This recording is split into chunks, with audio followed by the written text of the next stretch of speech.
Hey everyone, welcome to this video. In this video, I will show you a cool new airplane mode glitch in Monopoly Go, which would be useful for both iOS and Android. This trick is super simple and it can really help you in your game. So without further delay, let's check it out.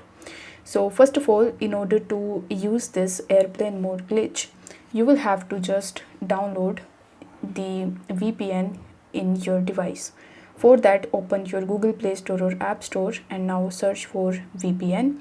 You can use any of the free VPNs that is available over here.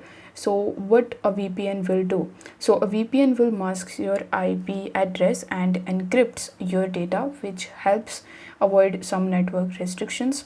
So you just have to simply come to Play Store, and for this video I'm going to use the secure VPN. So download this VPN in your device and then press open. Then you need to accept the terms and conditions, and after waiting for some time, you just have to tap on the connect button, and once you tap on the connect button, it will be connected to the fastest server possible according to the free countries that this VPN is providing. Now once you are connected to the VPN, you just have to open your Monopoly Go application. Now swipe down your notification bar in the top and tap on the airplane mode. Now what you need to do is you just have to begin rolling. So this method allows for more rolls without the internet connection error message appearing as quickly.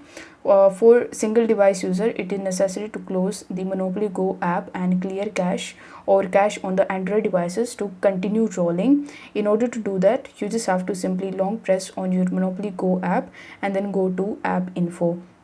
Now in the app info, select the storage option in the top and tap on clear data. Now tap on clear cache and then you just have to press OK. For multi-device users, you can switch between devices in airplane mode to maintain the roll sequence. So I hope this video was helpful, and if it was, then don't forget to like and subscribe to this channel for more gaming tips. You can feel free to comment if you have any questions. I'll see you in the next video. Till then, bye.